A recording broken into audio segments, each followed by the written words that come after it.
हामी के पढ्दै थियौं रे? कुन च्याप्टरको बारेमा डिस्कसन गर्दै थियौं? जीवन अब हरायो त्यो, अब बोल्दै बोल्दै। अनि दीपक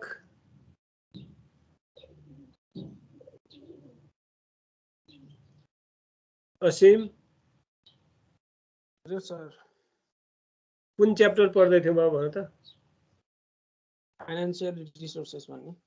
ओके, हामी पढ्दै थियौं फाइनान्शियल सोर्सेस अफ फाइनान्स। कम्पनीका we've been discussing about company. अस्ति धेरै कुरो अब तिमीहरूले त्यो वर्कसपमा पार्टिसिपेट हुने मान्छेले स्टुडेन्टले धेरै कुरो सिक्या पनि होला।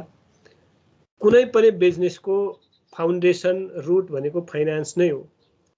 र फाइनान्स इन्टरनल सोर्सेस पनि हुन्छ, हामीले एक्सटर्नल सोर्सेस पनि पढ्यौं। र यो एरेन्ज गर्दाखेरिका विभिन्न च्यालेन्जेसहरू, विभिन्न अपर्च्युनिटीहरू पनि हामीले एनालिसिस गर्नुपर्ने हुन्छ। र हामीले डिफ्रेन्ट जस्तो सोर्सेस अफ फाइनान्समा त्यसको रिस्क रिटर्न के छ, रिस्क र रिटर्नमा, अनि ट्याक्स सेभ हुन्छ कि ट्याक्स बढी पेमेन्ट गर्नुपर्छ, मार्केटेबल डिमान्ड, मार्केटमा सबैभन्दा डिफ्रेन्ट ती सोर्सेस अफ क्यापिटलको डिमान्ड कसको बढी छ भन्ने कुरो हामीले एनालिसिस गरेका छौँ, स्टडी गरेका थियौँ। र on the basis of nature, on the basis of time, we can differentiate which one is long term, medium term and short term sources of finance। त्यो पनि पढेका थियौँ। त्यो सँगसँगै हामीले अलिकति आज थोरै मात्रै यो यस्ता विभिन्न चाहिँ फाइनान्शियल इन्स्ट्रुमेन्ट टुल्सहरू अथवा त्यो रिसोर्सेसहरू एरेन्ज गर्दाखेरि अकाउन्टिङ सिस्टममा कसरी मेन्टेन गर्छौँ भन्ने कुरो थोरै डिस्कसन गरेर अनि त्यो सँगै हामीले कहाँ पुगेका थियौँ त्यो पढ्छौँ है हामी। जसरी मानौ तिमीहरूले हामी सबै जर्नल इन्ट्रिज अलिअलि पढि पनि सकेका हो, पढ्या पनि हो। अब मानौ एउटा कम्पनीले विभिन्न इन्स्ट्रुमेन्टहरू, फाइनान्शियल इन्स्ट्रुमेन्टहरू मार्केटमा इस्यु गर्छ भने त्यसलाई हामीले कसरी रेकर्ड गर्छौँ? त्यो रेकर्ड गर्दाखेरि हामीले त्यसको डिफ्रेन्ट अकाउन्टिङ स्टेप्सहरू, अकाउन्टिङ प्रोसिडर्सहरू हामीले बनाउनु पर्ने हुन्छ। मानौ अब हामीले चाहिँ कुनै एउटा बिजनेस स्टार्ट गर्यौँ अथवा कम्पनीले सेयर इस्यु गर्यो भने इस्यु सेयर्स टु समवन अथवा कमेन्स्ड बिजनेस पहिला पनि पढ्या हो। यसको एन्ट्री के हुने भयो त? कमेन्स्ड बिजनेस। मैले एक दुईवटा मात्रै भन्ने हो, विथ क्यास। अब विथ क्यास गर्दा पनि क्यापिटल नै आएको हो। र जस्तो इस्यु सेयर्स, अब मानौ 2 लाख रुपियाँ अथवा 4 लाख रुपियाँ जति भए पनि यसको के एन्ट्री हुने भयो? कमेन्स्ड बिजनेस विथ क्यास रुपियाँ दिस मच भने यसको जर्नल एन्ट्री के हुने भयो त? कोही बोलेन। Cash to capital sir, cash account या सर यो टाइप गर्दिन न, यस्तो लेख्नु भन्दा यो लेखेको त केही बुझेन। टाइप गर्न मिल्छ? टाइप गर्न मिल्छ, किन मिल्दैन? टाइप गर्न पनि मिल्छ, टाइप गर्न मिलिहाल्छ। अब त्यहाँ सजिलो कुरो के लेख्यो भने कमेन्ट्स बिजनेस क्यास। अब विथ क्यास मात्रै होइन, इनिसियल फेजमा हामीले त्यो different types of assets, goods, machinery जे सुकै भए पनि हामीले त्यो सबै के भनेको थियौँ? It is a part of capital भनेको थियौँ। अब यहाँ अमाउन्ट जतिसुकै हुनसक्छ, मैले खालि इक्जाम्पल दिएको। र कसले यसको राइट भनि पनि सकेका छ। कसले भनेको थियो? What comes in? मैले भने सर क्याश अकाउन्ट या to capital account. Okay, cash account debit. किन क्याश डेबिट भयो भन्ने कुरो हामीले बुझ्नु पर्यो। क्याश अकाउन्ट डेबिट टु के हुने भयो त? Capital account. Capital account. मैले थोरै मात्रै भन्ने। जस्तो अब यो त हामीले लास्ट सेमिस्टरमा पनि पढिसकेका छौँ। यस्तो भयो। अब इस्यु सेयर्स भनिदियो। के भनिदियो भने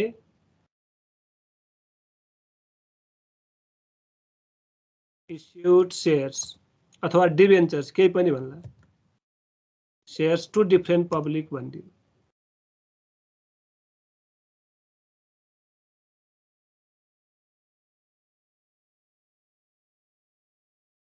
पब्लिक भन्यो भने अब issue shares to different public भन्ने बित्तिकै त्यहाँ रेट र क्वान्टिटीका कुराहरू आउँछन् जुन हामीले भरि पनि सकेका छौँ। त्यहाँ के भन्छ भने अब मानौँ suppose 4000 shares are issued, 4000 shares are issued the rate fix हुन्छ in the context of Nepal the rate is how much कति हुन्छ त 100 भनिदियो कहाँ हरायो फेरि ₹100 भन्यो भने अब यसको जर्नल इन्ट्री के बन्ला त ल भन कसरी बन्ला यो यहाँनिर चाहिँ हामीले अहिले रियालिटीमा यो अलिकति डिस्कस गरेका छौँ कि छैन यो इस्यु अफ सेयरको पार्टमा हामीले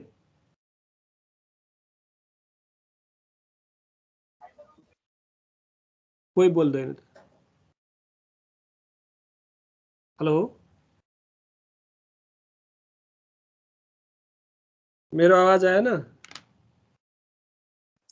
आइरहेछ सर आइरहेछ किन बोलेन त यो यसको बारेमा हामीले डिस्कसन गरेका छैनौँ है के छ छैन होला सर ल थोरै मात्रै मैले धेरै छ यो भनेको धेरै विरत छ थोरै मैले सर्टमा मात्रै भन्छु अब यो मार्केटमा चाहे डिबेन्चर होस् चाहे यो बोन्डहरू होस् चाहे शेयर क्यापिटल होस् इस्यु गर्दाखेरि दुईटा तरिका छन् है एउटा लमसम तरिका हुन्छ एउटा लमसम मेथड भन्छ लेखिहाल्ने कहीँनिर मेथड्स भनेर लेख एउटा चाहिँ लमसम LUMP लमसम भनेको टोटल अमाउन्ट है अनि अर्को चाहिँ इन्स्टलमेन्ट बेसिस हुन्छ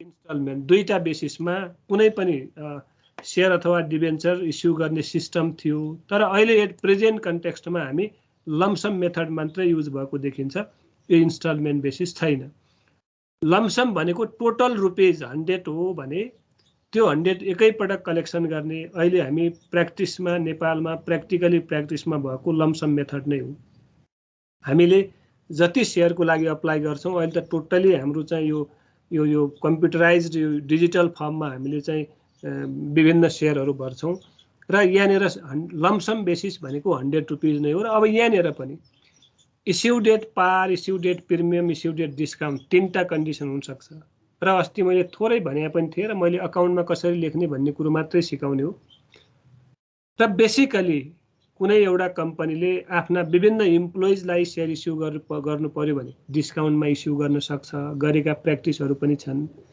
नभए पार भ्यालु अथवा प्रिमियममा कुनै पनि कम्पनीले शेयरलाई इस्यु गर्ने हो अब पारमा अथवा प्रिमियममा इस्यु गर्दाखेरि कसरी जर्नल इन्ट्री बनाउने भन्ने कुरोमा थोरै म भन्छु जस्तो मानौ अब हामीले यही माथिकै इक्जाम्पल भन्यौँ इस्यु सेयर्स टु यो 4000 शेयर @ हामीले इस्यु गर्यौँ भने पहिला हामीले अलरेडी लास्ट इयर के पढेका थियौँ भने बिजनेस इन्टिटी कन्सेप्टले के भन्छ sorry business and investors are two separate entities भन्छ भने व्हाट कम्स इन बिजनेसमा के आयो अहिले क्यास भन्दा पनि हामीले बेसिकली के लेख्छौँ भने ब्याङ्क लेख्छौँ ब्याङ्क थ्रु नै हुन्छ त्यसैले क्यास अथवा के लेखिन्छ त ब्याङ्क अकाउन्ट डेबिट तर अहिले ब्याङ्क नै हो क्यास भन्दा पनि ब्याङ्क अकाउन्ट डेबिट किन डेबिट भयो भन्ने कुरो हामीले बुझ्यौँ किनभने ब्याङ्कमा हाम्रो अमाउन्ट ब्लक गरिदिया हुन्छ डिजिटल फर्ममा पनि अहिले हामीले भर्दाखेरि सबै अनलाइन थ्रु ब्लक गरेको हुन्छ र यदि त्यो शेयर पर्यो भने अटोमेटिक रिलिज हुन्छ परेन भने रिलिज हुँदैन त्यसैले ब्याङ्कमै डिपोजिट गर्ने हो ब्याङ्क अकाउन्ट डेबिट अथवा क्यास अकाउन्ट डेबिट टु के हुन्छ त हाम्रो के हुने भयो त टु कोही बोलेन टु शेयर क्यापिटल हुन्छ यो भनेको यदि हामीले सिम्पल पारमा इस्यु गर्यौँ भने यहाँनिर पार भयो पारमा इस्यु गर्ने हो भने हाम्रो के हुने भयो त यो bank account debit to share capital हुने भयो यही अमाउन्ट यसैलाई भनौँ 4000 शेयर्स @ 100 भनिदियो 10% प्रिमियम भन्यो भने अब के होला त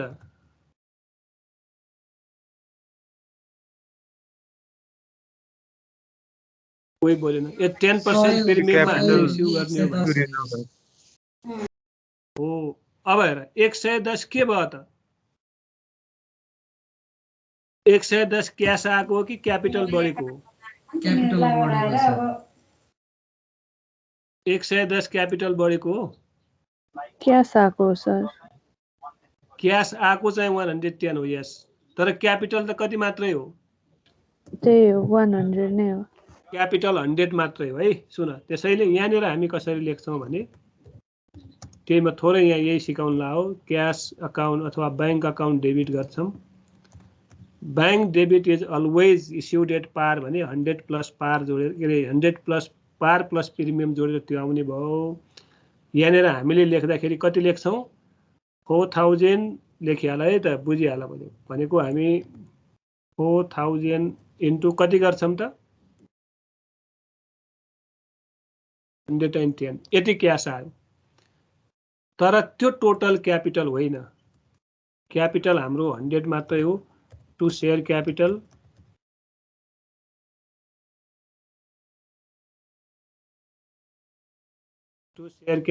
अनि टु के गर्छौँ त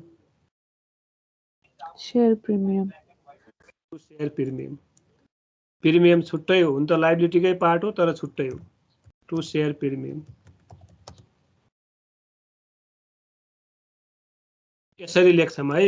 अब यहाँनिर सेयर क्यापिटल पारमा प्रिमियममा जेमा गरे पनि अथवा डिस्काउन्टमा गरे पनि share capital is always equals to par value है। यो सेयर क्यापिटल डिस्काउन्टले घट्दैन प्रिमियमले बढ्दैन भन्ने कुरा हामीले बुझ्नुपर्ने हुन्छ। यहाँनिर कति हुने भयो भने 4 लाखै हुने भयो है। ध्यान दिएको छ कि छैन? यो म खालि त्यतिकै म मात्रै बोलिरह भए नबोलौँ होइन। 2-4 जना पनि खै छ कि छैन ध्यान? चुनौती त बोलिरहेको छैन अरू। खै यहाँ कति हुने भयो त प्रिमियम? How much premium? 40,000। 40,000। किन 40,000 भयो भने 4000 into 10 हुने भयो सर। यस 4000 into 10 हुने भयो। यस किनभने 10% अफ अर्को कुरो हो। यो पार अथवा के अरे यो प्रिमियम र डिस्काउन्ट पर्सेन्टेजमा दिएको छ भने अलवेज चार्ज आउने केमा चार्ज गर्नुपर्छ हामीले पार भ्यालुमा चार्ज गर्नुपर्ने हुन्छ।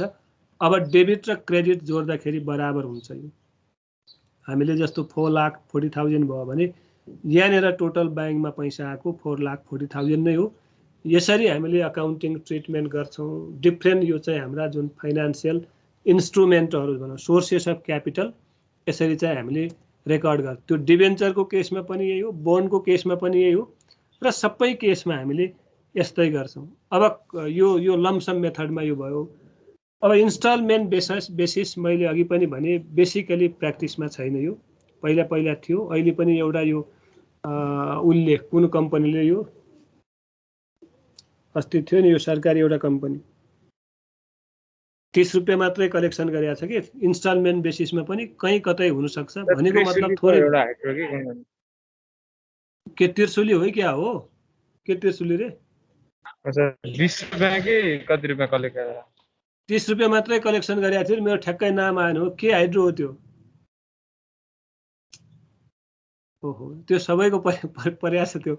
10-10 किता दिएको थियो, त्यो नाम आएन। हो त्यही हो, त्यो भनेको इन्स्टलमेन्ट बेसिसमा हो। भनेको मतलब टोटल पार भ्यालु जस्तो मानौ 100 रुपियाँ नै हो भने यो 100 रुपियाँ पार भ्यालुलाई हामीले चाहिँ विभिन्न क्याटेगोरीमा भनेको विभिन्न इन्स्टलमेन्टमा सपोज हामीले यो इक्वल्स टु कति गर्ने त मानौ उसले 30 रुपियाँ एकपटक कलेक्सन गरे हो भने 20 मानौ 20 एकपटक कलेक्सन गर्ने, 30 एकपटक कलेक्सन गर्ने अनि कति भयो त 50 भयो भने 25 अथवा 50 अर्को पटक कलेक्सन गर्ने भने डिफ्रेन्ट इन्स्टलमेन्टमा भनेको टोटल पार value is divided in different groups अथवा डिफ्रेन्ट इन्स्टलमेन्ट त्यसलाई भन्छ इस्यु डेट इन्स्टलमेन्ट भन्छ।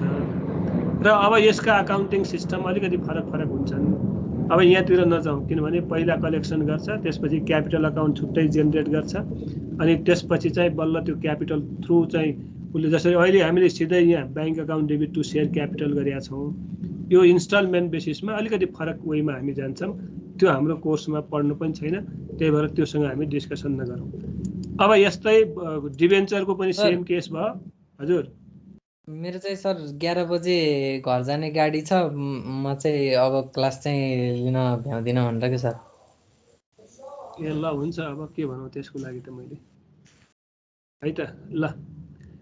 अनि अब यहाँ जस्तै अब जस्तो लोन पनि हामीले एउटा सोर्सेस अफ क्यापिटल बैंक मानेका छौँ भने loan taken from bank, loan taken from bank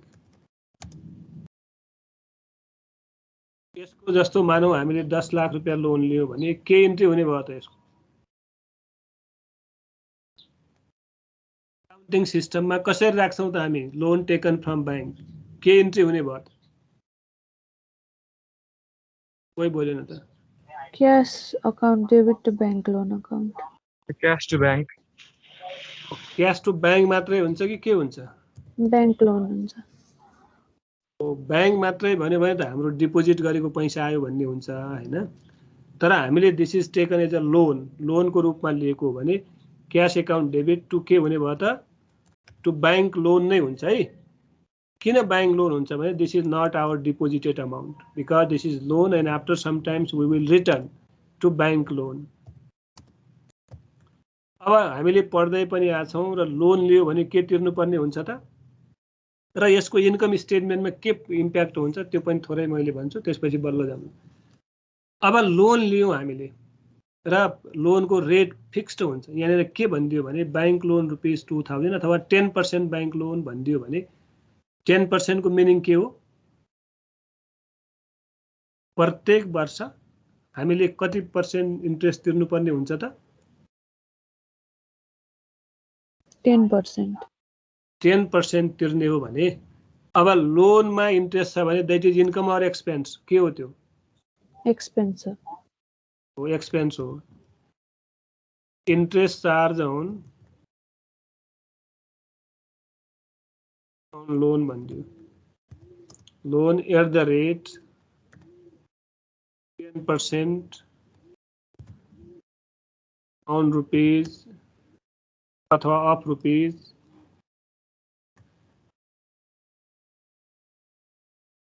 $10 lakh भन्यो भने अब कसरी कति how much money we have to pay as a interest र के लेख्छौँ त्यो जर्नल इन्ट्री बनाउँदा के हुने भयो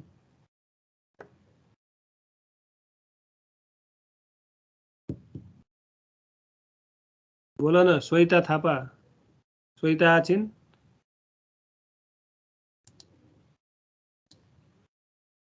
श्वेता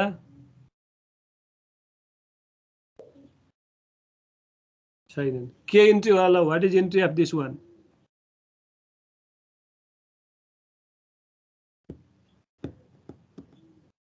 कोही बोलेन त कता सबै हरायो क्या loan account debit to interest on loan loan account debit त कसरी भयो भने त बाबु सबैले सुन यो यदि लोन लिएको छ र त्यसमा इन्ट्रेस्ट छ भने this is the expense expense हो भने हामीलाई के थाहा छ भने all the expenses and losses are debit debit हुने बित्तिकै त यहाँ के हुने भयो त इन्ट्रेस्ट अकाउन्ट त डेबिट हुने भयो इंटरेस्ट इन्ट्रेस्ट अकाउन्ट डेबिट हुने भयो अब के क्रेडिट होला त अब Bank.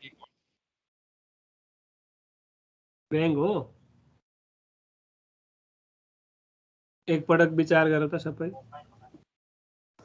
इन्ट्रेस्ट पेएबल अकाउन्ट होला यस टु इन्ट्रेस्ट पेएबल किनभने अब यहाँ दुईटा कुरो आउँछ जस्तो पेड इन्ट्रेस्ट भन्नु र इन्ट्रेस्ट चार्ज भन्नु फरक कुरो है पेड भन्यो भने यहाँनिर हामी क्यास लेख्थ्यौँ इन्ट्रेस्ट अकाउन्ट डेबिट टु क्यासै लेख्थ्यौँ चार्ज गर्यो भने नट पेएबल भन्ने कुरो नट पेड भन्ने कुरो हुन्छ पेएबल हुन्छ यहाँनिर इन्ट्रेस्ट पेएबल यस इन्ट्रेस्ट पेएबल अब भन अब यसको हामी इन्कम स्टेटमेन्टका डिफ्रेन्ट स्टेप्सहरू हामीले पढिसकेका छौँ र एज चाहिँ अब यो फाइनान्स म्यानेजर हामीले इन्कम स्टेटमेन्टमा चार्ज गर्दाखेरि यो कहाँ कहाँ कसरी चार्ज गर्छौँ भन्ने कुरो पनि थोरै डिस्कसन गरौँ त्यसपछि हामी पढ्न उतापट्टि जाउँ ब्याङ्क के हो त यो ब्याङ्क र क्यास के हुन् आई मिन एसेट्स हुन् कि लाइबिलिटी हुन् कि इन्कम हो कि एक्सपेन्स हो के हो Assets हो सर. एसेट्स हो भन्ने बित्तिकै यो ब्यालेन्स सिटमा आउने भयो र share capital and share premium are what Shareholders equity.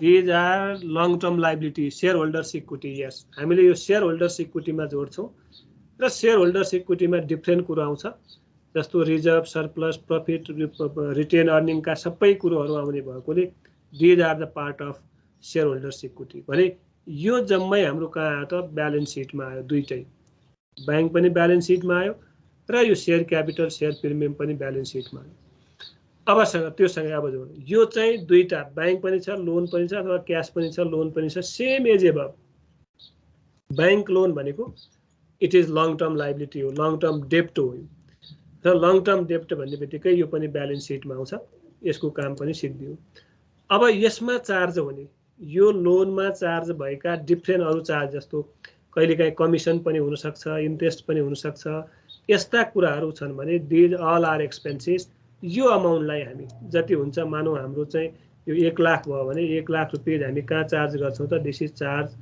On income and expenditure अथवा इन्कम स्टेटमेन्टमा चार्ज हुने भयो र इन्कम स्टेटमेन्टमा पनि हामीले there are different types of स्टेप्सहरू सिंगल कोलम मल्टिपल कोलम भनेका थियौँ इन्ट्रेस्ट भनेको अपरेटिङ एक्सपेन्सेसमा अथवा फाइनान्सियल चार्जेसहरू एक्सपेन्सेसहरू छुट्टै लेख्छौँ भने त्यो भित्र आउँछ एन्ड सिमिलरली इन्ट्रेस्ट यो पेएबल चाहिँ कहाँ आउने भयो त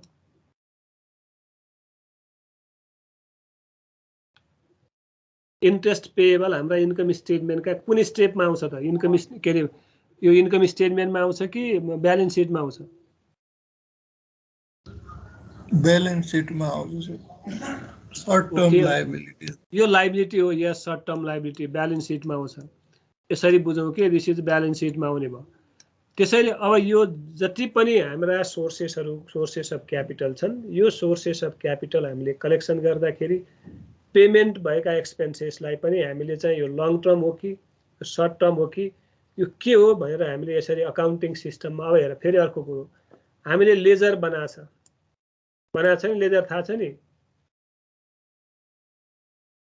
थोरै त पढ्या हो नि हामीले लेजरको टी फर्म पढेका छैनौँ टी लेजर भयो अब यहाँनिर हामीले ब्याङ्कको छुट्टै लेजर बनाउँछौँ सेयर क्यापिटलको छुट्टै बनाउँछौँ र त्यसले के थाहा हुन्छ भने हाम्रो total share capital Ram Shyam Hari Mohan XYZ 1000 and 1000 अहिले जम्मा 10 किता पर्छ सेयर त्यो 10 किता पर्ने मान्छे त कति हुन्छन् र ती जम्मै मान्छेको सेपरेट अकाउन्ट बनाउँछ हेर लेजर बना हुन्छ अहिले पढ्दा पो हामीले एउटैमा बल्क सेयर क्यापिटल भनेर लेखेको हो कम्पनीले त डिफ्रेन्ट सेयर होल्डरको छुट्टै अकाउन्ट बनाउँछ त्यो छुट्टै अकाउन्टको बेसिसमा उसले डिभिडेन्ड क्याश डिभिडेन्ड दिए पनि बोनस डिभिडेन्ड दिए पनि त्यही अनुसारको उसले पेमेन्ट गर्छ जस्तो मानौँ प्राइमरी मार्केटमा त सबैको अहिले मानौँ 10 किता पर्यो 10 किता नै पर्यो अब कुनै मान्छेले सेकेन्डरी मार्केटमा किन्दै 2000 किता बनाउँछ अथवा 5000 किता बनाउँछ सेयर भने अब उसले रेकर्ड गर्नु परेको परेन यो राम भन्ने मान्छेको 10 सेयर मात्रै छ श्याम भन्ने मान्छेको 2000 सेयर छ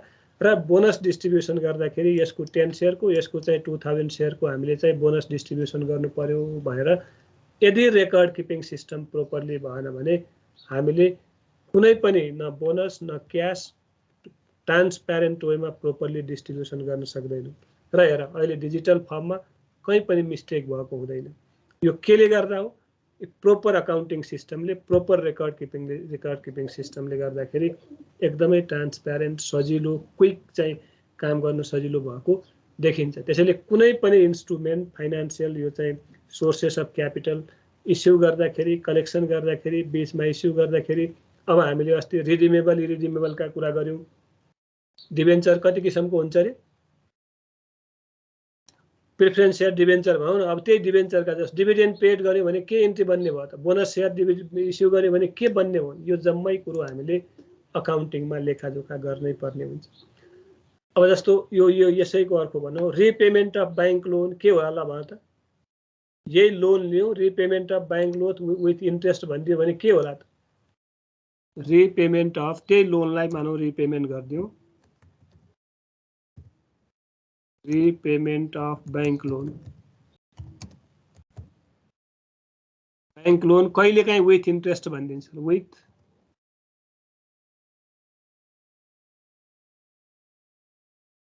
के इन्ट्री होला भन इन्ट्रेस्ट पनि यहाँ चार्ज भएको छ लोन पनि हामीले रिपे ब्याक गर्यो भने what is entry of this one कहाँ हरायो हो सबै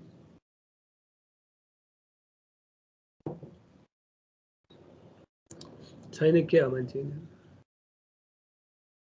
छन् त 17 के होला त भन त repayment of bank loan with interest सहित पेमेन्ट गर्ने भने वाट इज इन्ट्री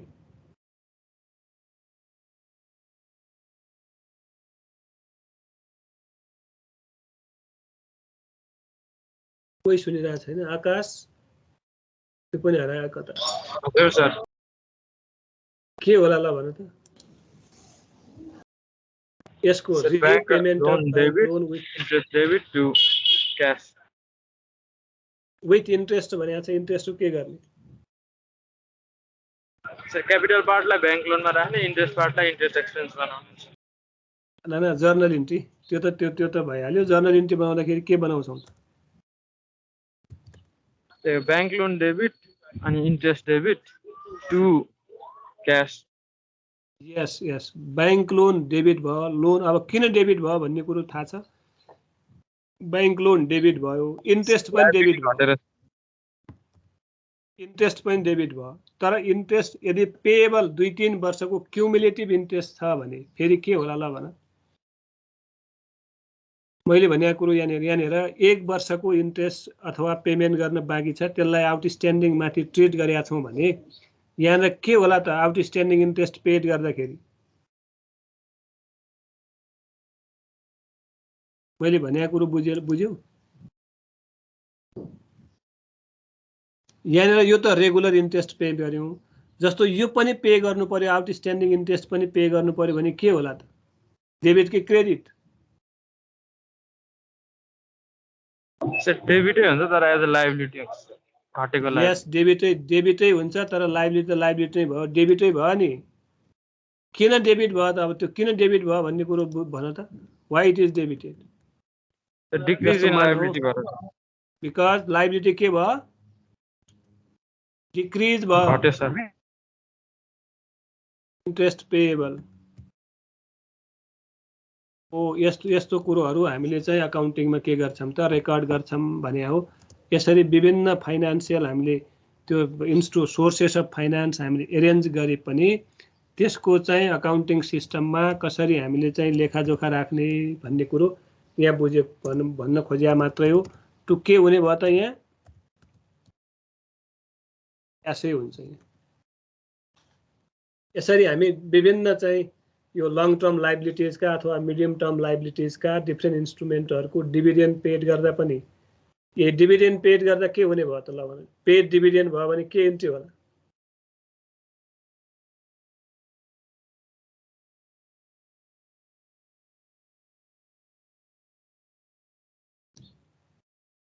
कता हरायो सब ए आशुतोष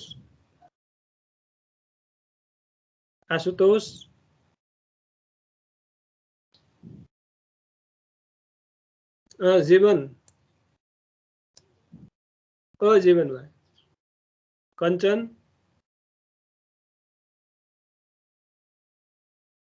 कंचन श्री मनीष हजुर सर कोही बोल्दैन यार के हो भने ल भन त यो डिभिडेन्ड पेड को एन्ट्री के हुन्छ डिभिडेन्ड पेड को हजुर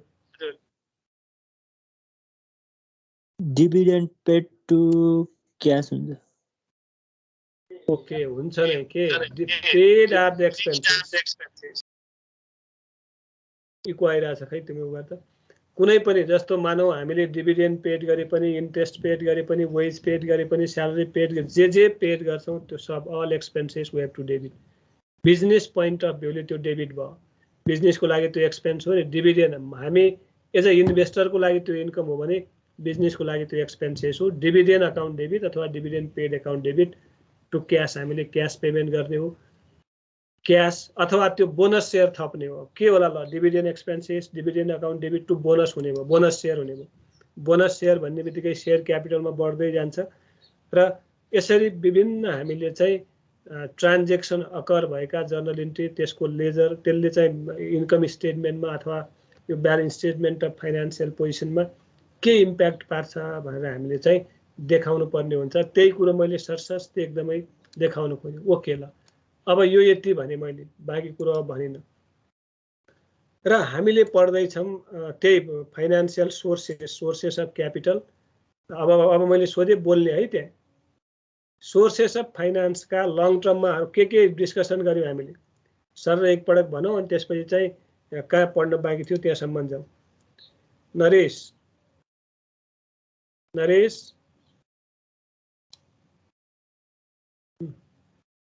यो बडो बर्बाद भयो केटाकेटीहरू।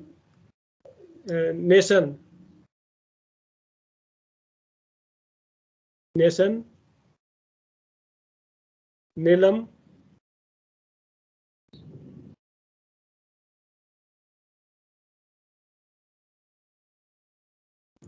नेलम हजुर कहाँ हरायो हो तिमीहरू? के भयो भने 10:30 मात्रै भयो, खाना खाने टाइम पनि सकिसक्यो। खायो भने सिद्धियो, नभए 11 बजे 11:30 बजेपछि खाने भने त्यो पनि मानेनौ। के भयो? डिफ्रेन्ट टाइप्स अफ हामीले क्यापिटल पढ्दाखेरि अथवा सोर्सेस अफ फाइनेन्स पढ्दाखेरि लङ टर्ममा के पढेका थियौँ भन त? लङ टर्ममा हामीले सर सेयर क्यापिटल अनि debenture bonds, retained earning, term लोन्सहरू पढाएको थियौँ सर। ओके हो, त्यही एक्ज्याक्टली। अब हेर सुन, त्यही पढेको कुरोलाई जुन लङ टर्म सोर्सेस अफ क्यापिटलका डिफ्रेन्ट त्यो सोर्स कसरी रेकर्ड गर्ने भन्ने कुरो अलिकति त्यो न्युमेरिकल पार्टमा मैले फोकस गरेको। थ्योरिटिकल पार्ट अस्ति टोटल पढाएको थियौँ। सेयर क्यापिटल भनेको के हो, कसरी इस्यु गर्छ, अहिले हामीले त्यही कुरोमा मात्रै फोकस भएको कि कुनै पनि कम्पनीले मार्केटमा प्रिफरेन्स सेयर अथवा इक्विटी सेयर अथवा अर्डिनरी सेयर इस्यु गर्दाखेरि 3टा फर्म हुने भयो। आइदर उसले पारमा इस्यु गर्ने भयो, बराबर जति 100 रुपियाँ हो भने 100, और डिस्काउन्टमा त्योभन्दा कम, अथवा प्रिमियममा। जसरी प्रिमियम क्रेडिट भएको थियो भने डिस्काउन्ट के हो त? यहाँ डिस्काउन्ट डेबिट हुन्छ, क्रेडिट यहाँनिर। यदि कुनै कम्पनीले डिस्काउन्टमा सेयर इस्यु गर्यो भने डिस्काउन्ट के हुने भयो त? यहाँनिर जसरी प्रिमियममा इस्यु गर्ने ठाउँमा 10% डिस्काउन्ट भइदिया भए के हुन्थ्यो?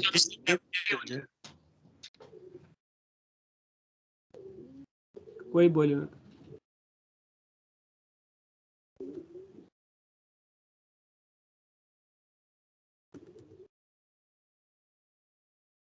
आउँदैन भने आउँदैन भनेर म भनिहाल्छु त यार। डिस्काउन्ट डेबिटेड हुन्छ सर। हो, डिस्काउन्ट डेबिट हुन्छ, यस। अब त्यो डिस्काउन्ट यो भनेको इन्कम हो कि एक्सपेन्स हो कि लस हो कि एसेट्स हो, के हो त?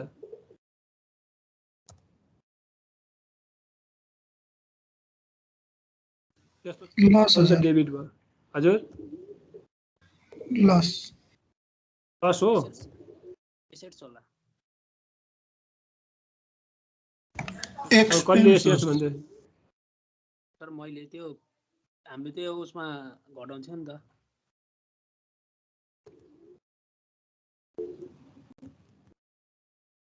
Discount on issue of shares. अनि हो, कसले हाम्रो दिपकले कसले भनिरहेको छ भन त, पुरा भन त।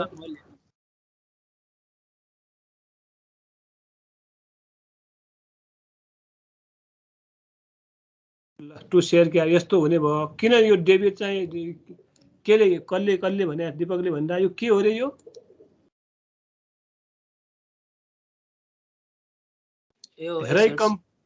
धेरै कम प्र्याक्टिसमा हुन्छ। भयो भने यसलाई फिक्टिसियस एसेट्स भन्छ है।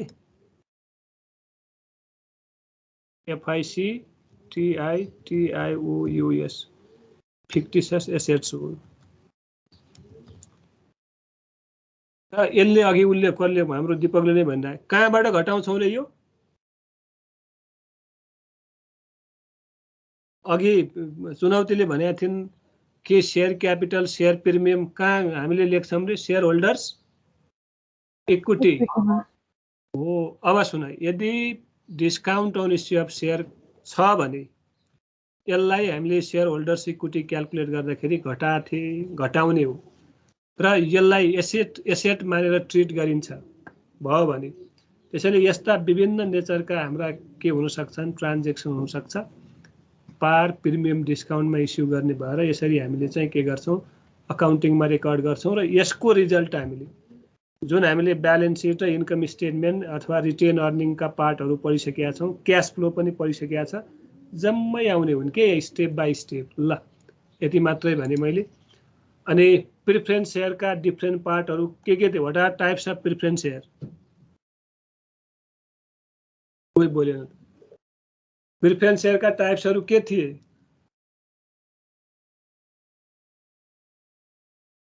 कोही नो आइडिया भन न कोही। Sir redeemable, irredeemable, cumulative, non cumulative भन्छ हो। हो, these are the type. Yes, 4वटा सर। चारवटा भनेको यसरी बुझ, प्रिफरेन्स सेयरको पनि 4वटै हो, डिभेन्चरको पनि 4वटै हुन्छ, बोन्डहरूको पनि 4वटै डिफ्रेन्ट टाइप्सहरू हुन्छ र त्यो टाइप्सकै बेसिसमा हामीले चाहिँ अकाउन्टिङ ट्रिटमेन्ट गर्नुपर्ने हुन्छ।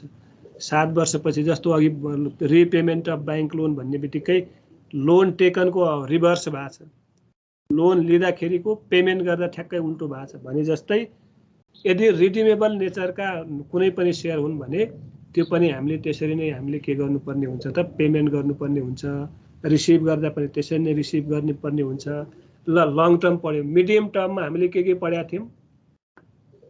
मिडियम सोर्स अफ हामीले क्यापिटलमा नेसन, नरिस, कता हराउँछन् के पढाएको थिएँ भन त?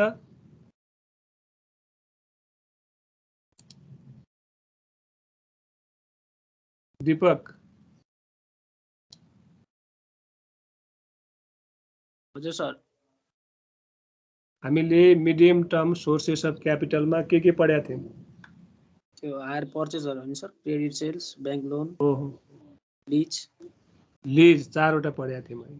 सबले कुरो बुझ के यहाँ सुन भने कुनै पनि कम्पनीले अब चाहिँ यो लिज लिनै पर्छ, हायर पर्चेज गर्नै पर्छ, क्रेडिट सेल गर्नै पर्छ भन्ने छैन कि।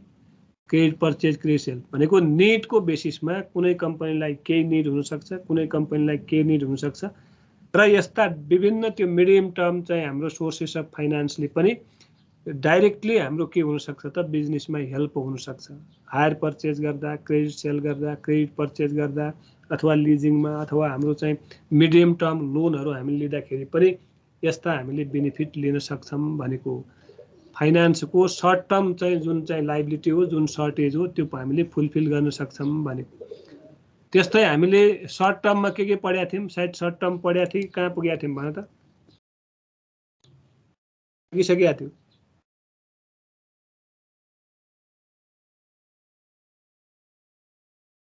सर्ट टर्म यो हामीले ट्रेड क्रेडिट, ब्याङ्क ओभरड्राफ्ट, फ्याक्टोरिङ अनि bills of exchange, commercial paper पनि अलिअलि हामीले सायद डिस्कसन गरेका थियो हो सर। ल भन, चुनौतीले नै भन, के हो त फ्याक्टोरिङ भने? के हो त यसलाई हामीले कसरी चाहिँ एक्सप्लेन गर्न सक्छौँ?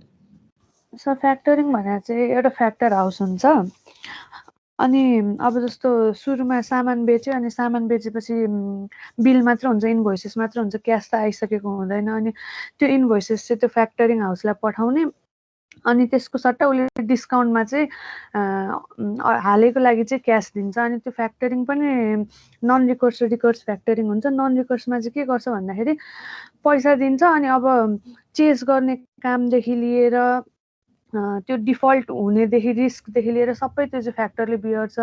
अनि रिकोर्समा चाहिँ के हुन्छ भन्दाखेरि त्यो बिलको सट्टामा क्यास दिन्छ डिस्काउन्टमा, तर उसले के गर्छ भन्दाखेरि इन्ट्रेस्ट पनि चार्ज गर्छ। तर रिस्क अनि डिफल्टको केसेस अनि चेजिङ गर्नु पर्यो जुन त्यो क्रेडिटर्सहरूलाई, त्यो काम चाहिँ सबै नै सप्लायरले नै आफै गर्नुपर्छ। Okay good. किनभने अब यो फ्याक्टोरिङ र बिल अफ एक्सचेन्ज भनेको बोथ आर सिमिलर नेचरकै हुन् है। यसमा पनि बिल अफ एक्सचेन्जमा पनि एउटा फ्याक्टोरिङ नै हुन्छ र बेसिकली ब्याङ्क हुन्छ भनौँ हामीले यहाँ भन्ने भनेको ब्याङ्क हो, अरू पनि हुन सक्छन्। र बिफोर दिस म्याचुरिटी, त्यो म्याचुरिटी टाइम भन्दा जस्तो इन्भोइस मात्रै हुन्छ, बिल मात्रै हुन्छ, एउटा अग्रिमेन्ट मात्रै हुन्छ।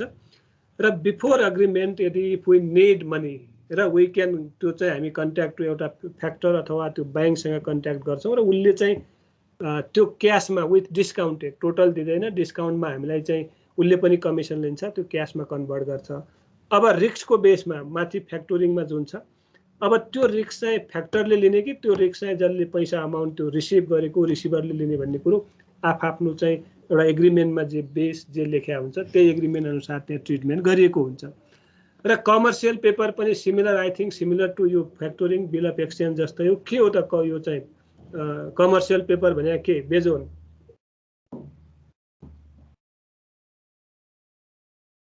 कता आयो? आकाश।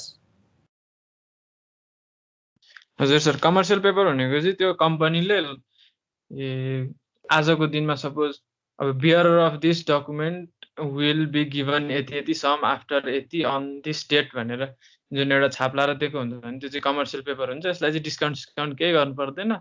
यसलाई चाहिँ सिधै त्यो तोकिएको टाइममा लिन जाने हो। बियरर जो भयो भने लिन पाउँछ त्यो क्यास चाहिँ। यस, अब it is just as a cheque भनौँ है। यो बियरर हो, यसले जसले पनि त्यहाँ नाम मेन्सन भएको होस् नभओस्, रामको नाम छ भने पनि श्यामले पनि त्यसलाई के गर्न सक्छ त क्यासमा कन्भर्ट गर्न सक्छ। तर डेट इज प्रिफिक्स्ड। त्यो प्रिफिक्स भनेको यति यो जुन डेट मेन्सन गरेको छ त्यो डेटभित्र अथवा त्यो डेटमा हामीले त्यो कमर्सियल पेपर लगेर गयौँ भने अटोमेटिकली यसलाई हामीले क्यासमा चेन्ज गर्न सक्छौँ भने। ल, सोर्सेस अफ फाइनान्स यति नै हुन् हामीले। यो चाहिँ फर्मल सोर्सेस। अब एउटा अल्टरनेटिभ सोर्सेस अफ फाइनान्स भन्ने छ, थोरै त्यसको बारेमा डिस्कसन गर्छौँ। र यो चाहिँ यो सोर्सेस अफ फाइनान्स उतापट्टि पनि हाम्रो कस्ट अफ क्यापिटलमा चाहिँ रिपिट हुन्छ, कस्ट कसरी क्यालकुलेट गर्ने। अनि त्यसपछि हाम्रो त्यो रिस्ट्रक्चरिङमा पनि फाइनान्सियल रिस्ट्रक्चर गर्नु पर्यो भने पनि यस्ता विभिन्न सोर्सेसहरू आउँछन्। बेसिकली फाइनान्सियल रिस्ट्रक्चरिङमा यो हाम्रो मिडियम टर्म र सर्ट टर्म आउँदैनन्। यो भनेको हाम्रो लङ टर्म फाइनान्सियल सोर्सेसहरू मात्रै हुन्। र यो कुन चेन्ज गर्दाखेरि के बेनिफिट हुन्छ भन्ने कुरो एनालिसिस गर्छौँ। त्यो हुन त अहिले पनि हामीले डिस्कसन गर्दै आइरहेछौँ। सेयर इस्यु गर्दाखेरिका बेनिफिट के, डिबेन्चर इस्यु गर्दाखेरिका बेनिफिट के, ब्याङ्कबाट लोन लिने बेनिफिट के, यो बेनिफिटको बेसिसमा र हामीले लङ टर्ममा capital structure as a continue जुन पुरानो स्ट्रक्चर छ त्यसलाई कन्टिन्यू गर्ने कि अथवा त्यसलाई केही चेन्ज गर्ने भन्ने कुरो हामी स्ट्रक्चरमा पनि पढ्नेछौँ, कस्ट अफ क्यापिटलमा पनि पढ्नेछौँ। ल, अब हामीले सोर्सेस अफ क्यापिटल मैले पढिनँ, यो तिमीहरूलाई जे सोधेको थिएँ यही कुरो यहाँ लेखेको हो, मैले पढिनँ र यो के भन्छ यो पठाउँला। र यो करिब करिब तिमीहरूको बुकमै भएको कुरो हो। CB1 को बुक जोसँग छ प्राय मैले CB1 कै बुकबाट यो कपी गरेको हो र यो पढ्ने। र अल्टरनेटिभ सोर्सेस अफ क्यापिटल पनि छ। यो बाहेक these are the formal sources of capital which already we completed, जुन चाहिँ long term, medium term and short term. यो भन्दा पनि बेसिकली अहिले अरू अल्टरनेटिभ सोर्सेस अफ फाइनान्स पनि कम्पनीले अपनाएको हुन्छ। र ती अल्टरनेटिभ सोर्सेस अफ फाइनान्सहरू के हुन् र त्यसका बेनिफिटहरू के हुन सक्छन् र त्यसलाई कसरी कलेक्सन हुन्छ भन्ने कुरो हामीले स्टडी गर्छौँ। ल, के होला त, what are the alternative sources of finance from your side?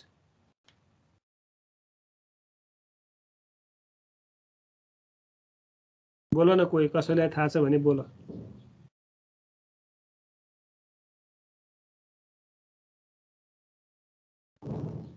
कोही बोलेन। ल, मैले इक्जाम्पलबाट दिएँ है।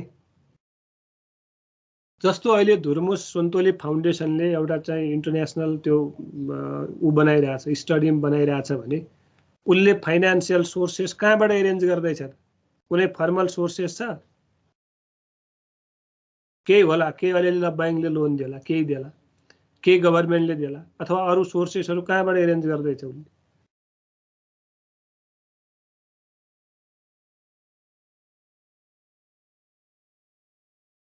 सबै हरायो त, कता हरायो?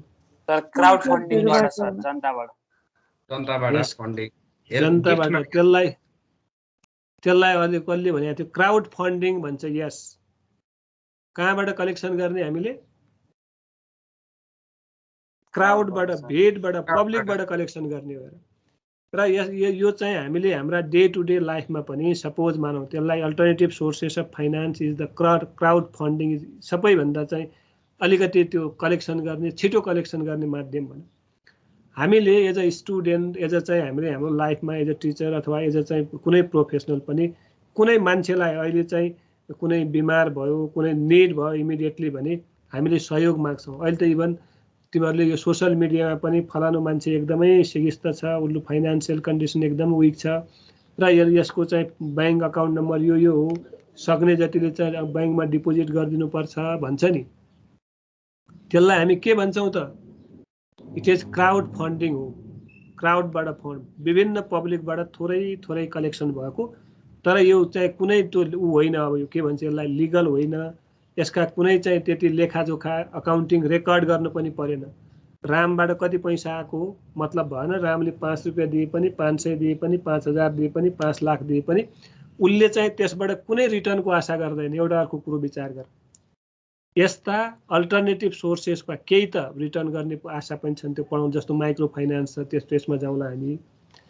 तर बेसिकली सच त्यो क्राउड फन्डिङहरुबाट जेनेरेट भएको कुनै पैसा छ भने त्यो जसले पेमेन्ट गरेको त्यो मान्छेले फ्युचरमा बेनिफिटेड हुन्छु भनेर त्यो दिएको हुँदैन। यो इन्टेन्सनल डोनेसन हो र यो डोनेसनले गर्दाखेरि कहिलेकाहीँ हेरेर सानसानो अब हामीले जस्तो इक्जाम्पल दिएका थियौँ र यो धर्म सन्तोली फाउन्डेसनले अहिले ठुल्ठुला प्रोजेक्टहरू चाहिँ उसले चाहिँ त्यहाँ एकम्प्लिस गर्दैछ भनौँ न, प्रोजेक्टहरूमा इन्भेस्टमेन्ट गरेका छन्। अब उसले संसारभरिका but not only in Nepal उसले चाहिँ विभिन्न आफ्नो स्किल आफ्नो चाहिँ त्यो कला बेच्छ। त्यो सँगसँगै विभिन्न विदेशबाट नेपालीहरूले सानसानो पुँजी कलेक्सन गरेर डोनेसन गरे हुन्छ। यो सोर्सेस नै हाम्रो के हो त, यसलाई हामी के भन्छौँ, it is a kind of crowd funding र यसले सानसानो पुँजीले गर्दाखेरि कहिलेकाहीँ ह्युज बिग पुँजीको रूप लिएको हुन्छ र काम गर्ने कुनै पनि जस्तो कम्पनी होस्, कुनै एउटा व्यक्ति होस् अथवा कुनै सङ्घ सङ्गठन होस्, काम गर्न सजिलो पारिदिएको हुन्छ। त्यसैले देयर आर सो मेनी अब हाम्रा सोर्सेस अफ यो चाहिँ यो अल्टरनेटिभ सोर्सेस अफ फाइनान्स छन् र यो अल्टरनेटिभ सोर्सेस फाइनान्समा भर्खरै हामीले भन्यौँ एउटा स्याडो ब्याङ्किङ, क्राउड फन्डिङ। अब स्याडो ब्याङ्किङ भनेको बेसिकली अहिले भनौँ ब्याङ्क पनि होइन र ब्याङ्कको कन्ट्रोलमा हुँदैन र कुनै त्यस्तो लिक्विडेसनमा गयो भने ब्याङ्कको कुनै रिस्क हुँदैन, त्यस्तोलाई स्याडो ब्याङ्किङ भन्छ बेसिकली। यसको इक्जाम्पलमा हामीले यो अहिले यो चाहिँ कोअपरेटिभहरू लिन सकिन्छ स्याडो ब्याङ्किङमा, किनभने हुन त अहिले ब्याङ्कको रूप लिइसकेका छ। केही हदसम्म चाहिँ यो गभर्मेन्टले पनि र नेपाल राष्ट्र ब्याङ्कले पनि अलिअलि कन्ट्रोल गर्ने मेकानिजम थोरै चाहिँ देखाएको छ। तर बेसिकली कुनै कम्पनी यो फाइनान्सियल इन्स्टिट्युसन डुब्यो भने त्यसको अथोरिटी, त्यसको रिस्पोन्सिबिलिटी त्यो ब्याङ्क अथवा सेन्ट्रल ब्याङ्कलाई हुँदैन। त्यसैले सबैभन्दा रिस्क हो यो कोअपरेटिभको लोन भनेको, किनभने यो उठ्न सक्यो भने ठिक छ, उठेन भने यो डुब्यो। र जसले डिपोजिट गरेका छ भने डिपोजिट गर्ने मान्छेको पनि यदि उसले चाहिँ लिक्विडेसनमा गयो, ब्याङ्क्रप्ट भयो भने छ भने पेमेन्ट गर्ने हो, यदि छैन भने त्यो पनि पेमेन्ट गर्न सक्दैन। र त्यो पेमेन्ट भएन भने मानव कुनै एउटा इन्डिभिजुअलले इमिडिएटली त्यो पैसा पाउने लिगली बाटो देखिया हुँदैन। त्यस्ता सोर्सेसलाई हामी के भन्छौँ, स्याडो ब्याङ्किङ भन्छौँ। त्यस्तै माइक्रो फाइनान्स अहिले गाउँघरतिर छ्यापछ्याप्ती धेरै गाउँघरतिर अब यो चाहिँ लिगल रूपमै हो माइक्रो फाइनान्स भनेको। यो सामान्य सानो वर्गका अथवा किसान अथवा त्यो चाहिँ सानसानो व्यापार बिजनेस गर्ने मान्छेहरूसँग डाइरेक्टली टचमा भएका डिफ्रेन्ट सङ्घ सङ्गठनलाई हामी के भन्छौँ, माइक्रो फाइनान्स भन्छौँ। अब यो कहीँ ब्याज लिएको पनि देखिन्छ, कहीँ ब्याज नलिएको पनि देखिन्छ। बेसिकली यस्ता माइक्रो फाइनान्सको प्रफिट मोटिभ भन्दा पनि सर्भिस मोटिभ हुनुपर्छ भन्ने हाम्रो विचार ऊ चाहिँ थ्योरिटिकली हो। जस्तो कोअपरेटिभको पनि त्यही हो, स्याडो ब्याङ्किङको पनि के हो भने इनिसियल फेजमा यिनीहरूको अब्जेक्टिभ भनेको सर्भिस प्रोभाइड गर्ने नै हो, प्रफिट कमाउने होइन। तर पछि केमा चेन्ज भयो त, इट इज कमर्सियलाइज भयो। सबै कमर्सियल ब्याङ्कहरू पनि लोन दिन थाले, बढी चर्को ब्याजमा दिन थाले, प्रफिट कमाउन थाले, डिभिडेन्ड पेमेन्ट गर्न थाले। यो पनि बोनस सेयर पनि दिन्छ, क्यास सेयर पनि दिन्छ। अहिले विभिन्न चाहिँ त्यो जस्तो ब्याङ्किङ सिस्टममा जे भएको छन् त्यस्तै सिस्टममा चाहिँ यी विभिन्न स्याडो यो के भन्छ, यो इन्फर्मल अथवा अल्टरनेटिभ सोर्सेस अफ फाइनान्स पनि गएको छन् है। त्यसैले यस्ता विभिन्न सोर्सेसहरू चाहिँ के हुन्छ, एउटा अब इलिगलै त सबैलाई भन्न मिलेन, केही लिगल पनि छन्। र यो भनेको such the sources are immediate सोर्सेसहरू हुन्। जस्तो ब्याङ्किङमा लोन लियौँ भने ब्याङ्कले अलिकति प्रोसेस लम्ब्याइदिन्छ, कोअपरेटिभमा गयो भने क्विक हामीले चाहिँ के पाउँछौँ त, सर्भिस छिटो पाउँछौँ।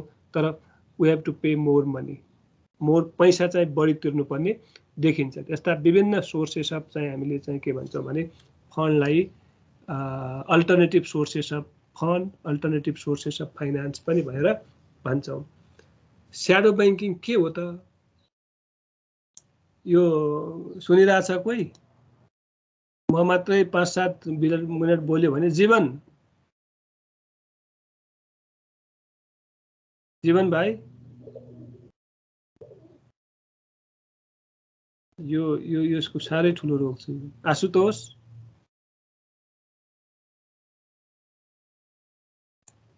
मिस्टर आशुतोष, कञ्चन, मनीष।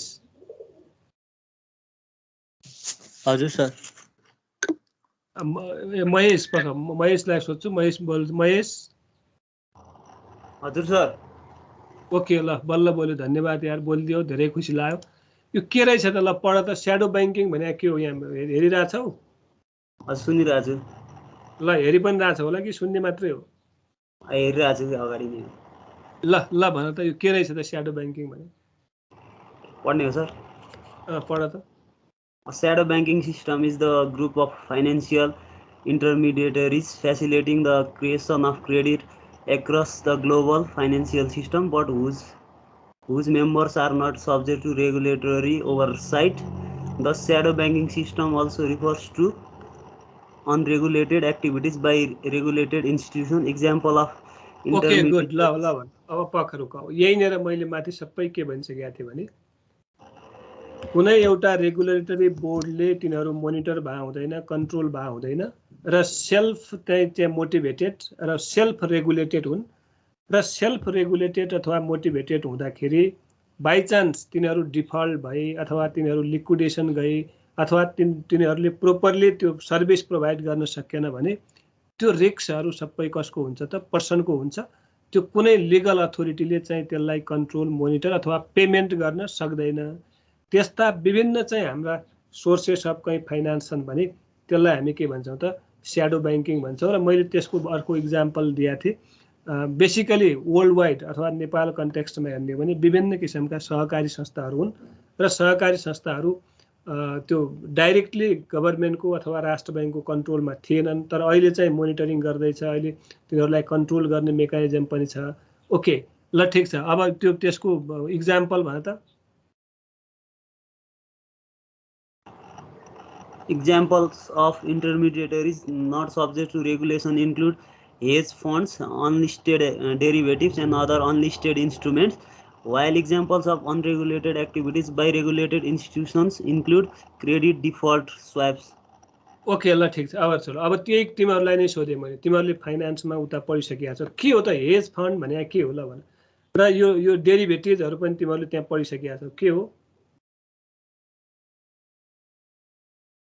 चुनौतीले नै भन ल। सर अब हेज फन्ड भनेको चाहिँ अब जस्तो एउटा कुराबाट रिस्क हुन्छ भने त्यो रिस्कलाई मिनिमाइज गर्नलाई अरू कुनै प्रडक्टहरू युज गर्छन्। जस्तो अब यही ऊ भयो, इन्ट्रेस्ट रेट स्वाप्सहरू भयो। अब जस्तो फ्लोटिङको अग्रिमेन्ट छ भने अब फ्युचरमा इन्ट्रेस्ट बढ्ला भन्ने के अरे घट्ला भन्ने डर छ भने के अरे फ्युचरमा इन्ट्रेस्ट रेट अब जस्तो फिक्स्ड इन्ट्रेस्ट रेटमा लोन लिएको छ अरे कसैले, अनि फ्युचरमा चाहिँ लोन के अरे इन्ट्रेस्ट रेट घट्नेवाला छ भने उसले फ्लोटिङको स्वाप गर्छ। यसरी के गरेर हुन्छ भन्दाखेरि हेजिङ गर्छ बिजनेसले। प्रायः जस्तो त यो गर्दैन, किनभने हेजिङ गर्यो भने चाहिँ त्यसले प्रफिट दिन खोज्दैन, त्यस्तोलाई चाहिँ हेज फन्ड भन्छ। अनि अनलिस्टेड डेरिभेटिभ भनेको चाहिँ सिम्पल डेरिभेटिभ, अब यो फरवर्ड फिचर नै हो, तर मान्छे मार्फत जुन चाहिँ लिस्टेड अब जस्तो सेक्युरिटी बोर्डहरूमा लिस्टेड हुँदैन, त्यही भनेको चाहिँ अनलिस्टेड डेरिभेटिभहरू भयो। Okay good. अब यहाँ चाहिँ अहिले यो तिमीहरूले कतिको सुनेका छौ, सेयर मार्केट सबैभन्दा रिस्क भएको मार्केट हो भन्ने त हामीले सुनेका छौँ। सर्ट सेलिङ पनि हेज गर्नु हो सर। हो त्यही कुरो मैले भने मैले पनि भन्न खोजेको छु। सबैभन्दा रिस्क भनेको सेयर मार्केटमा हो र सेयर मार्केटको रिस्कलाई मिनिमाइज गर्न अहिले हेज फन्डहरू जेनेरेट गर्नुपर्छ भनेर नेपालमा त छैन। अरू विदेशतिर चाहिँ हेज फन्डले गर्दाखेरि फ्युचरको रिस्कलाई मिनिमाइज गर्नको लागि एउटा क्रिएट गरेको फन्ड हो। जस्तो अब इन्ट्रेस्ट रेट बढ्छ घट्छ ब्याङ्कसँग रिलेटेड भयो, अथवा त्यो इन्ट्रेस्ट रेटले डाइरेक्टली हाम्रो क्यापिटल मार्केटमा इम्प्याक्ट पार्छ भन्ने कुरोको प्रिडिटरमाइन गरेर यस्ता विभिन्न फन्डहरू जेनेरेट गरेका छ भने त्यसलाई हेजिङ फन्ड भन्छ। र दिज आर द हाम्रो के हुन्छ, दिज अब कहीँबाट बेसिकली कन्ट्रोल हुँदैन, यसको रेगुलेटरी बोर्ड छैन, तर पनि यस्ता विभिन्न फन्डहरूले विभिन्न सिस्टमले काम गरिरहेको हुन्छ। र यस्ता सिस्टमले हामी के गर्न सक्छौँ त, एउटा बिजनेस भनौँ अथवा एउटा इन्डिभिजुअल भनौँ बेनिफिटेड भएका हुन्छौँ। त्यसैले हामीले पढ्दाखेरि अल्टरनेटिभ सोर्सेस अफ फाइनान्स भनेकै त्यही भएर हो है।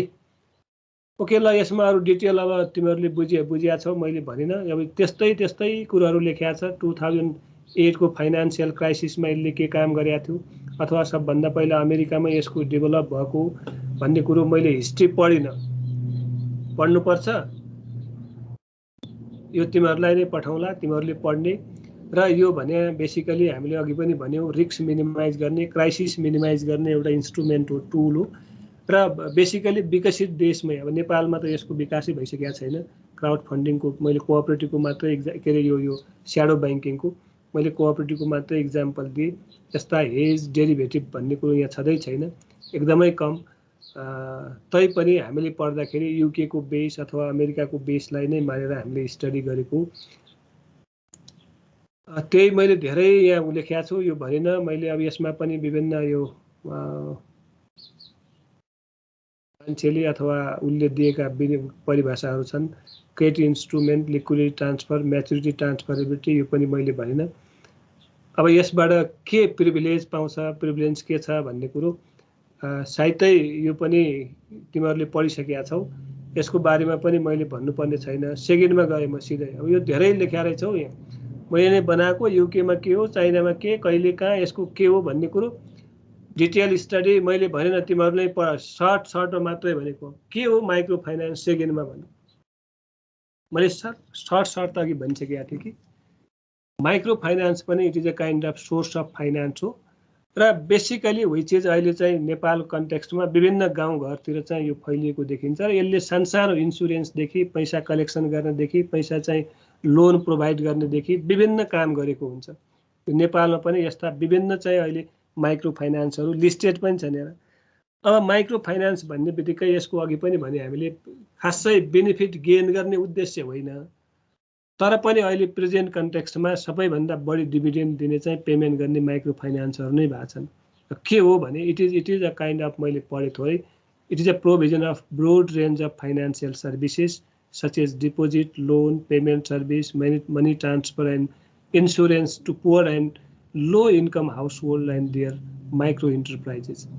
अहिले गाउँघरतिर गयो भने डोका डाला नाङ्लो खन्ने बन्ने सानो खेतबारी अथवा यो तरकारी खेती दुनियाँ सबैमा इन्भेस्टमेन्ट गरेको छ भने these are the micro finance हुन्। र बेसिकली यो पुवर पिपुललाई इम्पावर गर्नको लागि, इनर्जाइज गर्नको लागि प्रोभाइड गर्ने एक किसिमको यो चाहिँ इन्स्टिट्युसन हो। र यसले चाहिँ बेसिकली अघि भन्यौँ हामीले मिनिङमा पढ्दाखेरि बेसिकली लो लेभल इन्कम भएका विभिन्न त्यो इन्डिभिजुअल अथवा यो चाहिँ समूह, अहिले त समूह भन्छन्, एउटा कोअपरेटिभ वेमा एउटा लेडिजको समूह, महिला समूह बनाउँछ, एउटा चाहिँ यो चाहिँ एग्रिकल्चर बेस्ड समूह बनाउँछ। यो समूहमा त्यो फन्डहरू चाहिँ के गरे हुन्छ, एज अ लोनको रूपमा डिस्ट्रिब्युट गरेको हुन्छ। र त्यही अनुसार उसले डिपोजिट पनि कलेक्सन गरेको हुन्छ। र त्यो डिपोजिटबाटै उसले चाहिँ के गर्ने हो त, अब विभिन्न अरू ठाउँमा पनि इन्भेस्टमेन्ट गर्न अहिले इन्भेस्टमेन्ट गरेका छन्, गेन पनि बढी म्याक्सिमाइज गरेका छन्, जसले गर्दाखेरि अब गाउँघरतिर हेरे micro finance services are provided to unemployment अथवा low income individuals because most of them you trapped in poverty. यो भन्नै परेन, गाउँघरमा अहिले पनि बिलो 30% पिपुल आर यो लो पोभर्टी लेभलभन्दा तल छन्। र जसको जीवन स्तर उकास्नको लागि बेसिकली माइक्रो फाइनेन्सको उद्देश्य भनेको गरिब जनताहरूको जीवन स्तर उकास्नको लागि एउटा लोन प्रोभाइड गर्ने, सस्तोमा थोरै ब्याजमा, ब्याज 2-3%, 4% ब्याजमा प्रोभाइड गर्ने, र त्यसबाटै उनीहरूले रिटर्न गर्ने। अर्को पनि के गर्छ भने सपोज मानौँ कुनै एउटा समूह गठन गर्यो, त्यो समूहको एउटा पर्टिकुलर अब्जेक्टिभ भयो र त्यो अब्जेक्टिभ फुलफिल गर्नुको लागि उसले फाइनेन्सियल एसिस्टेन्स गर्यो। सँगसँगै यिनीहरूले के पनि गर्छ भने त्यो समूह अथवा त्यो सङ्गठन त्यो एउटा चाहिँ मान्छेको त्यो जुन कुनै पनि तिनीहरूले प्रोडक्सन गरेको जेसुकै प्रोडक्सन गरेको त्यो सेल गर्ने जिम्मा पनि लिइदिएको हुन्छ। तिमीहरू प्रोडक्सन गर, प्रोडक्सन गरेपछि तिमीहरूको प्रोडक्टको सेल गर्ने चाहिँ जिम्मा रिस्पोन्सिबिलिटी पनि हामीले लिन्छौँ भनेर ठाउँमा यस्ता विभिन्न माइक्रो फाइनेन्सहरू के अरे इम्प्लिमेन्टेसनमा छन्, वर्किङमा छन्, र जसले गर्दाखेरि केही हदसम्म यो पोभर्टी लाइनलाई चाहिँ माथि उकास्ने काम गरेको देखिन्छ। र यो गाउँघरतिर सबै पूर्व मेचीदेखि पश्चिम महाकालीसम्मका गाउँघरतिर अहिले चाहिँ राम्रो गरे पनि देखिन्छ। अनि micro finance is also call micro credit पनि भन्छ। माइक्रो क्रेडिट भन्ने बित्तिकै it provides a kind of banking services, banking service provide गर्छ, डिपोजिट कलेक्सन गर्छ, लोन प्रोभाइड गर्छ, सँगसँगै प्रोभाइड टु यसले इम्प्लोइमेन्ट अपर्च्युनिटी अथवा अनइम्प्लोइडलाई घटाउने काम गर्छ, इन्कम लेभल बढाउने काम गर्छ। जस्तो कुनै रोजगारी भयो भने पक्कै पनि त्यसका विभिन्न प्रोडक्टहरू उसले सेल गर्छ। सेल्स भयो भने ठिक छ, भएन भने पनि यस्ता माइक्रो फाइनान्सले आफै जिम्मा लिएको हुन्छ र डिस्ट्रिब्युसनका च्यानलहरू उसले नै चाहिँ के गरिदिएको हुन्छ, त्यो चाहिँ बनाइदिएको हुन्छ र सबै चाहिँ कुनै गुड्सहरू फिजिकल गुड्सहरू प्रोडक्सन गरेको छ भने बेच्ने काम गर्ने पनि कसले हो त, माइक्रो फाइनान्सले नै यस्ता कामहरू गरेको पाउँछौँ अथवा देखिन्छ। माथि नै आइसक्यो माइक्रो फाइनान्स, त्यो माथिकै ठ्याक्कै कपी रहेछ। अब यो संसारभरिको रेन्जमा भनौँ, अब यहाँ मात्रै होइन, while institutions participating in the areas of micro finance most often provide lendings, micro loans माथि भन्यौँ हामीले, can range from the small $1000 $100 to large $25,000 सम्म यसको रेन्ज छ। यो भनेको it is a data of UK and USA को डाटाहरू। नेपालमा पनि यस्तै साइड मलाई लाग्छ 50,000 हो कि 25,000 1 लाख 2 लाख कति हो तिमीहरूसँग डाटा छ? यसको कति माइक्रो फाइनान्सले मिनिमम कति र म्याक्सिमम कति रेन्ज तोकिदिएको हुन्छ, कति छ?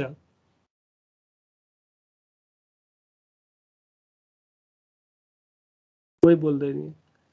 कसैलाई आइडिया छ भने? आकाशले के भन्दैछ भने त? भएन सर। मिनिमम मेबी यो चाहिँ 50,000 देखि दिन्छ। यो गाउँघरतिर कुनै एउटा त्यो बिजनेस स्टार्ट गर्नु पर्यो, इस्टाब्लिस गर्नु पर्यो, कुनै नयाँ आइडिया जेनेरेट भयो भने मिनिमम तिमीहरूको यो चाहिँ 50,000 देखि म्याक्सिमम 5 लाखसम्म त्यो समूह हेरी मान्छे हेरी, अब मान्छेको त्यो चाहिँ यो अब्जेक्टिभ के हो, उसको भिजन के हो, उसको प्लान के हो, त्यसको बेसिसमा यो चाहिँ प्रोभाइड गर्ने गर्दछ है। त्यही जम्मै त्यही। अब यसले चाहिँ अघि पनि मैले भने यसले के गर्छ भने, हजुर यो के भैँसी पालनको लागि मौरी पालन अनि माछा हो, त्यही त हो नि। अनिलमले भन्दैछ त्यही हो एकदमै। तिम्रो आवाज क्लियर आएन भने त? गाउँघरतिर त्यस्तै गर्छ क्या, लोन लिन्छन् अनि भैँसी पालन गर्छन्, मौरी पालन भैँसी पालन कृषकहरूले।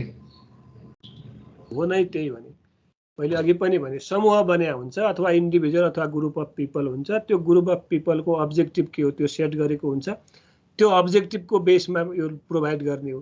र जस्तो तिमीले भन्यौ माउरी पालन अथवा भैँसी पालन, गाई पालन गर्दाखेरि बाख्रा पालन, उसले दुईटा कुरो गर्छ।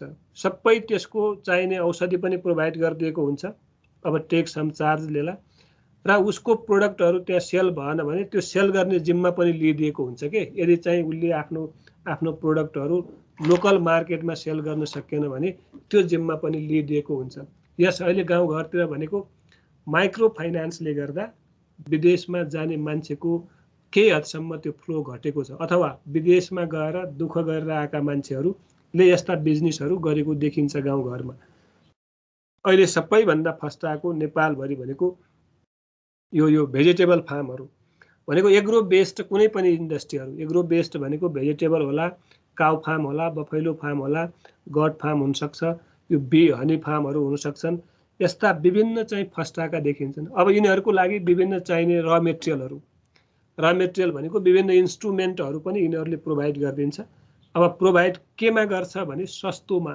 यिनीहरूको अब्जेक्टिभ नै के भन्यो हामीले भने पुवर पिपलको लाइभलीहुडलाई के गर्ने, इम्पावर गर्ने अब्जेक्टिभ नै त्यो हो भने त्यही बेसमा चाहिँ फोकस भएका देखिन्छन् र यिनीहरूले धेरै हदसम्म राम्रो काम गरेको पनि देखिन्छ। र यो माथि पढेका अब यिनलाई किन अल्टरनेटिभ सोर्सेस भन्नुभयो भन्ने कुरोमा माथि जुन सोर्सेस पढ्यौँ नि हामीले, कतिवटा sources long term, medium term, short टर्ममा त कहीँ आएको छैन। योभन्दा बाहेक यदि हामीले चाहिँ कुनै माध्यमबाट फाइनान्स जेनेरेट गर्न सक्छौँ, फाइनान्स पाउन सक्छौँ र त्यसलाई प्रोपरली युटिलाइज गर्न सक्छौँ भने त्यस्ता सोर्सेसलाई हामी के भन्छौँ, अल्टरनेटिभ सोर्सेस अफ फाइनान्स भन्छौँ। र यिनीहरूले चाहिँ बेसिकली कुनै एउटा बिग प्रोजेक्टहरूमा, जस्तो अब प्रोजेक्ट फाइनान्सिङ पनि हुन्छ, यो विदेशीले पनि गरिदिएको हुन्छ, स्वदेशीले पनि गरिदिएको हुन्छ, यो विभिन्न किसिमका ठुल्ठुला सङ्गठनले पनि एउटा प्रोजेक्टलाई फाइनान्स गर्ने र त्यो ड्युरेसनभित्र अकम्प्लिस गर्ने काम पनि गरेका हुन्छन्।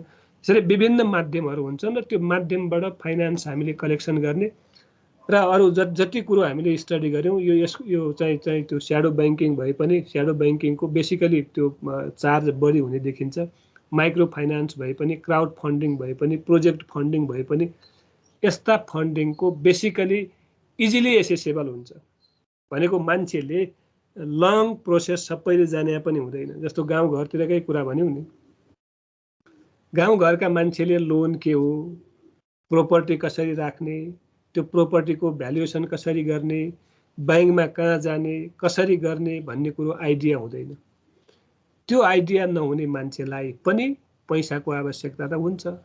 उनीहरूको इन्ट्रेस्ट पनि म कुनै न कुनै एउटा सानो इन्टरप्रेन्योर अथवा इन्टरप्राइजेस इस्टाब्लिस गर्ने अथवा आफ्ना लोकल रिसोर्सेसहरूलाई युटिलाइज गर्ने, लोकल प्रोडक्ट प्रड्युस गर्ने इच्छा त हुन्छ नि, इन्ट्रेस्ट त हुन्छ नि। तर हुँदाहुँदै पनि फाइनान्सले कहिलेकाहीँ के गरे हुन्छ, त्यो इन्ट्रेस्ट फुलफिल नभएको हुनसक्छ। त्यतिखेर यस्ता विभिन्न सोर्सेस अफ फाइनान्स यदि डाइरेक्टली अहिले हेर न, कोअपरेटिभकै कुरा गर, हामीहरूले घर घरमा गएर पैसा उठाउँछ कि उठाउँदैन? माइक्रो फाइनान्सले पनि त्यही गर्छ।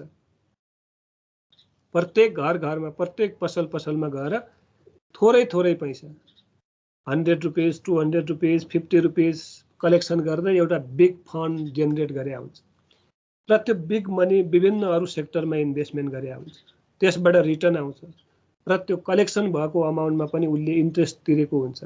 सामान्यतया ब्याङ्कले भन्दा यस्ता कोअपरेटिभहरूले इन्ट्रेस्ट बढी लिन्छ, लोनमा पनि बढी इन्ट्रेस्ट लिएको हुन्छ र सँगसँगै यदि डिपोजिट हो भने डिपोजिटमा पनि बढी इन्ट्रेस्ट दिएको हामी देख्छौँ।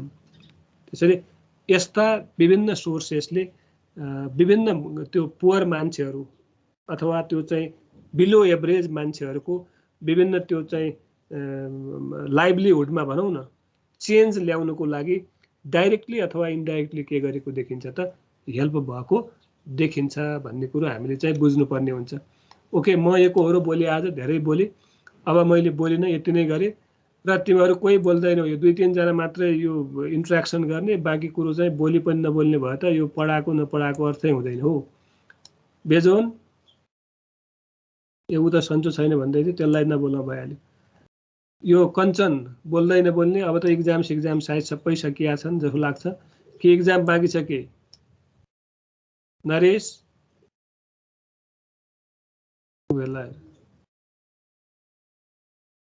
निशान नेसन हजुर सर बल्ल बोल्यो।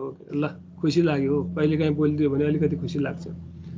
ल हामीले अल्टरनेटिभ सोर्सेसमा के पढ्यौँ अहिले भने त के हो त alternative source of finance? Micro finance चारवटा पढायो हामीले पढ्न चाहिँ हैन, एउटा माइक्रो फाइनान्स हो होला, अर्को चाहिँ बिर्सेर मैले स्याडो ब्याङ्किङ भनेर पढाएको थियौँ कि स्याडो ब्याङ्किङ भनेको ब्याङ्क नै होइन तर ब्याङ्क जस्तै विभिन्न चाहिँ उसले के गर्छ त काम गर्छ। त्यो क्राउड फन्डिङ गर्ने, क्राउड फन्डिङ छुट्टै हो, फेरि क्राउड फन्डिङ पनि छ अनि त्यो प्रोजेक्ट फन्डिङहरू पनि छन्। र यो अल्टरनेटिभ सोर्सेस भनेको डाइरेक्ट लिगल सोर्सेस भन्दा अथवा कुनै मोनिटरिङ बोडीले भन्दा आफै सेल्फ मोटिभेटेड भएर सेल्फ चाहिँ मोनिटरिङ भएर अथवा सेल्फ रेगुलेटरी एउटा बडी भएर विभिन्न बेसिकली यो रिमोट एरियामा अथवा यो पुवर फ्यामिलीमा अथवा पुवर सोसाइटीमा यिनीहरूले कुनै लोन प्रोभाइड गर्छ अथवा त्यहाँको मान्छेहरूको जीवन स्तर उकास्छ भने त्यस्ता सोर्सेसहरूलाई हामी अल्टरनेटिभ सोर्सेस अफ फाइनान्स भन्छौँ। त्यसमा हामीले 4वटा पढ्छौँ र 2टा मैले भोलि पढाउँला। 2टामा के पढ्यौँ हामीले? एउटा स्याडो ब्याङ्किङ र माइक्रो फाइनान्स हामीले डिटेल पढ्यौँ। र यस्ता विभिन्न संस्थाहरू अहिले बेसिकली यो माइक्रो फाइनान्स त संसारभरि नै हो र स्याडो ब्याङ्किङका फर्महरू जस्तो हेजका कुरा हामीले क्रेडिट स्वापका कुराहरू गऱ्यौँ। त्यो सँगसँगै मैले नेपाल कन्टेक्स्टमा जोडेको कोअपरेटिभहरू हो। उनीहरूले पनि के गर्छ भने सानसानो पुँजी कलेक्सन गर्छ र त्यो जसलाई निड भएको छ निडी मान्छेलाई दिन्छ र त्यसको अरू अलिकति डिएडभान्टेज अथवा डिसएडभान्टेज के छ भने उसको इन्ट्रेस्ट रेट चाहिँ कम्पेरिटिभली बढी हुन्छ है।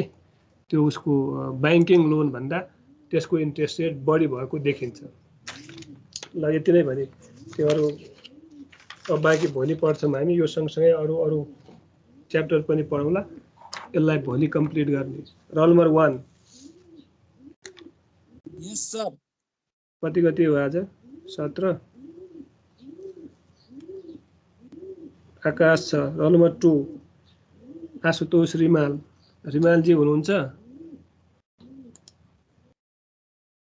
रिमालजी छैन अभिनव पनि छैन अमित अनिश अमित कहाँ हरायो यिनीहरू आज असीम खनाल के भन्दै थियो अघि म जान्छु भन्दै थियो के आशुतोष गोहित यस सर बल्ल यो मान्छे अहिले बोल्छ सुनिरहेको हुन्छ तिमी के गरिरहेको हुन्छ बाबु भन त बेजोन सुनौती यस सर आशुतोष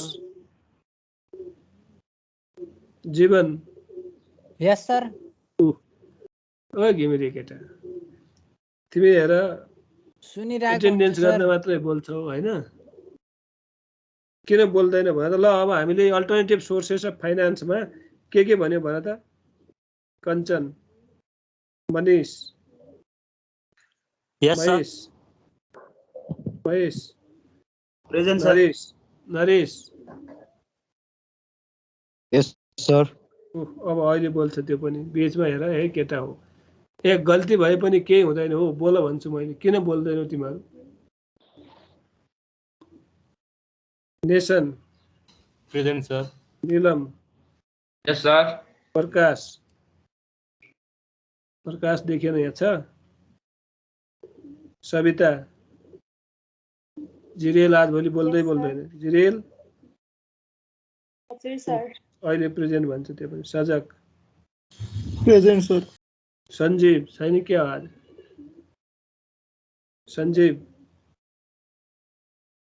अब सरोज मान त कहाँ आउँछ Shishir present sir Somraj present sir Shweta छ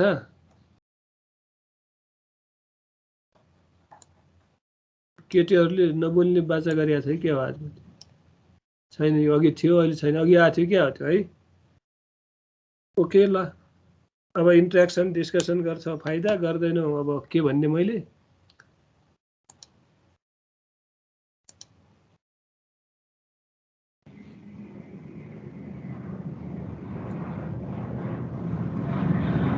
ओके बाबाई सियो यो भोलि मैले फेरि सोध्छु है मैले यहाँ जति कुरो पढाएँ यो आज डिस्कसन गरेँ भोलि सर सोधेर अनि त्यसपछि मात्रै हामी अर्कोमा स्टार्ट गर्छौँ सर हजुर कञ्चनको माइक बिग्रेको छ अरे ऊ पनि छ माइक बिग्रियो उसको ल ठिक छ त बाबाई